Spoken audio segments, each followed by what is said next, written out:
Ang storyang ito ay pinamagatang Sundalo sa Sundalo, Lihim na Pagmamahalan by Aris. Simulan na natin ang kwento. Ako si Aris, 28 years old, isang sundalo. Akala ko, alam ko na ang takbo ng buhay ko. Gigising, magjo-duty, training, at paulit-ulit. Walang excitement. Walang plot twist. Pero nagkamali ako. Kasi dito mismo sa kampo, dito nagsimula ang pinaka-weird pero pinakamasayang kabanata ng buhay ko. Dumating si Marvin. Bagong assign sa unit namin. Tahimik, suplado, laging seryoso. Yun bang tipong kahit ngumiti parang may mali sa mundo? Napakaseryoso kasi niya. At doon nagsimula ang meet cute kung tawagin sa mga Bill stories na hindi ko makakalimutan. Nag-ayos ako ng gamit noon nang biglang may bumagsak na helmet sa balikat ko. Ah! Grabe ka naman bro. Next time sabihin mo para makaiwas ako ha. Hindi yung ginagawang target practice mo yung ulo ko eh. Sorry nagmamadali ako eh. Sorry, nagmamadali ako. Yun lang? Tapos wala pang ka-emosyon-emosyon. Ay, ang bigat na nga. Ang sungit pa ng sorry. Dun pa lang, turn off na kagad eh. Next time sigaw ka muna para naman makaiwas ako. Sigaw ko sa kanya noon. Noted. Noted? Grabe. Para lang akong memo na pinirmahan niya. That moment, automatic. Hindi ko talaga siya gusto. Ang angas eh. Pero habang lumilipas ang mga araw, parang may invisible thread na pilit kaming pinagdudugtong. Sa training drills, sa mess hall, kahit sa guard duty, magkasabay kami. Lagi. Parang magnet. At doon ko unti-unti nakita yung side niya na hindi ko akalaing meron pala. Isang beses habang naka-assign kami sa night watch. Tahimik. Malamig ang hangin. Nakaupo ako at inaantok. Lumapit si Marvin. May dalang 2 sachet ng kape. O, kape ka muna. Baka makatulog ka dyan. Ayoko magbantay mag-isa. Ngumiti siya. Hindi yung suplado niyang ngiti nun. Iba. Mas totoo. Mas mainit. Kinabahan ako. Hindi dahil sa duty. Kung hindi dahil sa kanya. Ewan ko. Biglang gumaan yung loob ko sa kanya eh. May mga kilig moments na simple lang pero solid. Isang beses, na-sprain ako sa obstacle course. Siya kagad yung tumakbo para tulungan ako. Hinila niya yung braso ko. Tapos inalayan ako. Aris, okay ka lang? Dahan-dahan kasi.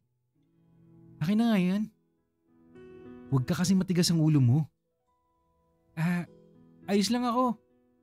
Minor lang naman to eh. Huwag kang pasaway. Kung gusto mong tumagal dito, alagaan mo yung sarili mo.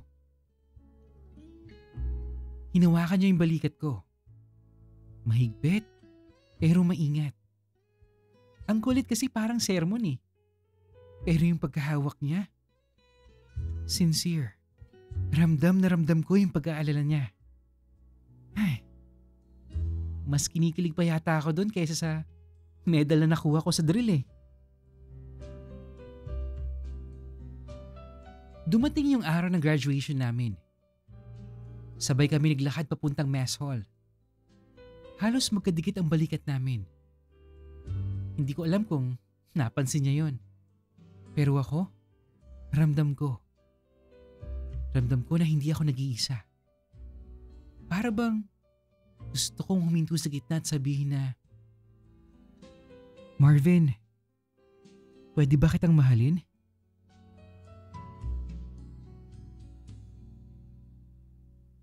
One time sa mess hall, maingay ang paligid. Pero kami ni Marvin, tahimik lang na kumakain. Nakatitig ako nun kay Marvin nang bigla siyang sumulyap. Oh, kamusta balikat mo? Ha? Okay na. Hindi na masakit. Minor lang talaga to. Mabuti naman. Tahimik pero hindi na yung awkward na dati. Tahimik pero komportable. Ganun pala yung feeling ng may nag-aalala sa'yo, no? Simple lang pero sapat para maramdaman mong may connection kayo. Ang sarap sa pakiramdam. Hindi ko ma-explain eh. Basta kinikilig ako.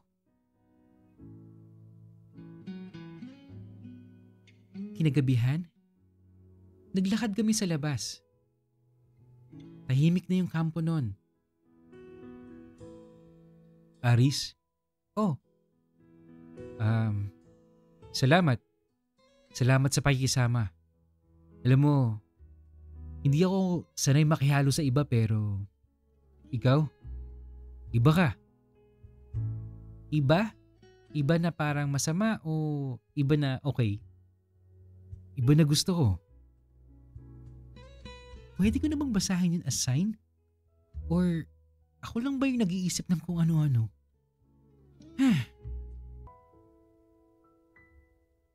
Pero kahit anong kilig, hindi mawawala ang realidad. Sundalo kami. May bawal, may limitasyon. At sa mundong ginagalawan namin, hindi lahat pwedeng ipakita. Lalo na ang puso.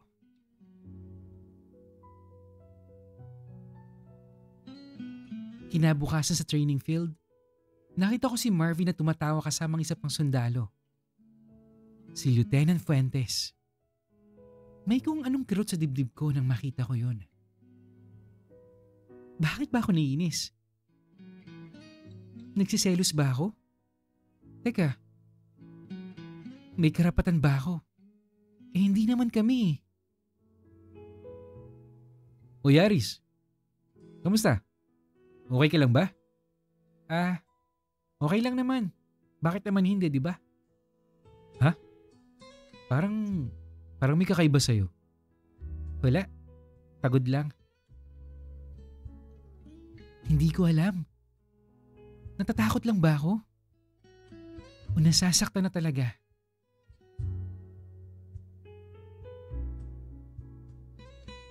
At doon nagsimula ang denial phase ng buhay ko. Mas pinili kong umiwas. Mas pinili kong magpakatigas. Kasi paano kung ako lang pala yung nahuhulog? Tapos hindi naman pala siya.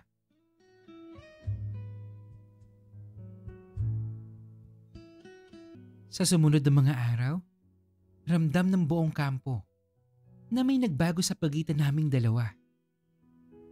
Sa drills, hindi na kami magkatabi. Sa mess hall, hindi na kami sabay. Sa guard duty schedule, nag-request ako ng ibang shift. At si Marvin, tahimik. Walang kibo pero ramdam ko. Tinitignan niya ako mula sa malayo. Bakit pa kasi ang complicated? Dati hindi ko naman siya iniisip eh. Ngayon, isang sulyap na lang. Nawawala ako sa focus. Kinabukasan, pagkatapos ng training, halos hindi ko maigalaw ang katawan ko. Pawisan, pagod, at sobrang init ang pakiramdam ko. Dumiretso ko sa shower room para magpahinga sandali at maligo. Pagpasok ko, tahimik. Pero ilang segundo lang, may narinig akong yabag ng mga paa. Si Marvin. Sumunod siya sa akin. Pumasok siya na parang alam niyang hindi ako makakatakas. Aris, mag-usap nga tayo.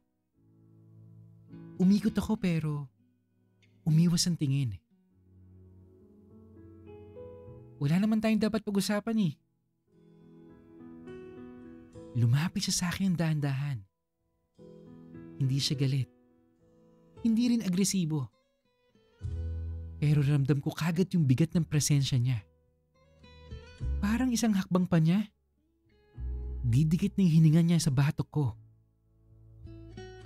Aris, kung may nagawa ko sabihin mo. Huwag mo akong tratuhin na parang wala lang ako sa'yo. Na parang hindi mo ako nakikita. Parang nabingi ako sandali nun. Hindi naman kita tinatrato ng kung ano-ano, Marvin ah. Ano ba yung sinasabi mo? Huminto siya sa harap ko. Sobrang lapit. Para bang sinasadya niyang maramdaman ko ang init ng katawan niya. Talaga, Aris? Ni hindi mo nga ako matignan ngayon eh. Pero dati, hindi mo maalis ang tingin mo sa akin. Nanlamig ang mga kamay ko. Napapansin niya yun? Lahat? Nakikita niya all this time? Pilit ako nagpakalakas. Kalimutan mo na yon. Wala lang yon. Sinandal ni Marvin ang kamay niya sa locker, sa tabi ko. Hindi para i-corner ako. Pero sapat na para kumabog ang dibdib ko sa kaba. Mula ulo hanggang dibdib, naramdaman ko ang init niya. Hindi kami magkadikit pero para bang isang iglap lang, may mangyayaring iba. Aris naman, ayoko ng ganito. Ayoko ng ganito tayo. Kung may mali, sabihin mo. Huwag naman ganito. Ha? Wala namang problema eh. Alam kong halatang nanginginig ako. Pati paghinga ko, hindi ko makontrol. Biglang lumambot ang mata ni Marvin. Para bang nawala yung suplado, yung tigas sandalo, at ang natira ay isang taong takot mawala ako. Aris, sigurado ka bang wala talaga? Doon ako napatingin. Mali pala. Kasi pagtingin ko, sobrang lapit ng mukha niya. Isang maling galaw para magdikit ang labi namin. Hindi ako kumurap. At doon niya sinabing salitang bumiyak sa depensa ko. Aris. Aris, gusto kita. Mahal kita, Aris. Alam mo ba yon? Hindi mo ba nakikita? Hindi mo ba nararamdaman? Para akong binuhusan ng malamig na tubig. Marvin, natatakot kasi ako eh.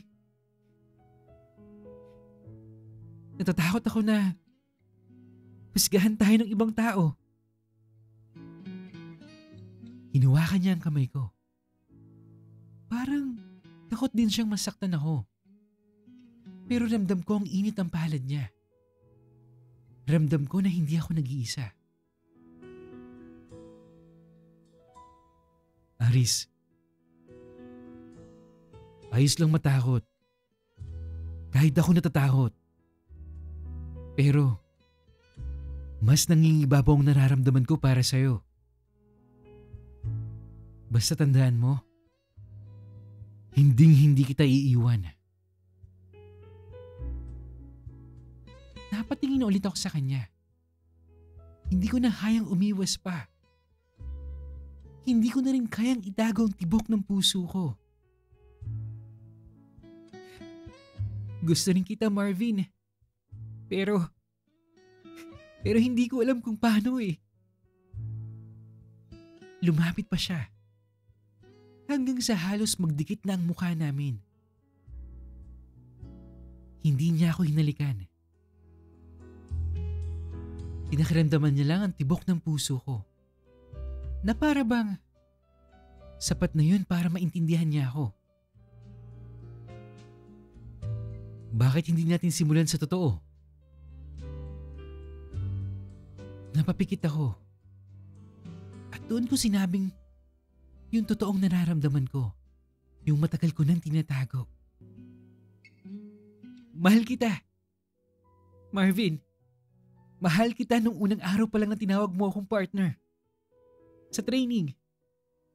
At lalo pa nung nalagaan mo ako nung nasaktan ako sa obstacle course. Doon ko naramdaman na hindi kita kayang kalimutan. Mahal na mahal din kita, Marvin. Ngumiti siya. At sa unang pagkakataon, hindi na kami umatras. Dahan-dahan niyang niyakap ang katawan ko. Maingat pero puno ng init. Ramdam ko ang tibok ng puso niya. At ang tibok ng puso ko. Parang nagkakasabay sa isang ritmo. Tahimik kami sa shower room. Pawisan at pagod na naghalo sa init ang damdamin namin. Yung saya ko, hindi ko kayang itago pa. Sa wakas, nandito ka na. At nandito rin ako para sa'yo, mahal ko. At sa gitna ng katahimikan, ramdam ko yun. Kahit bawal, kahit komplikado, kahit maraming matang mapanghusga. Ito na ang totoong simula ng aming pagmamahalan.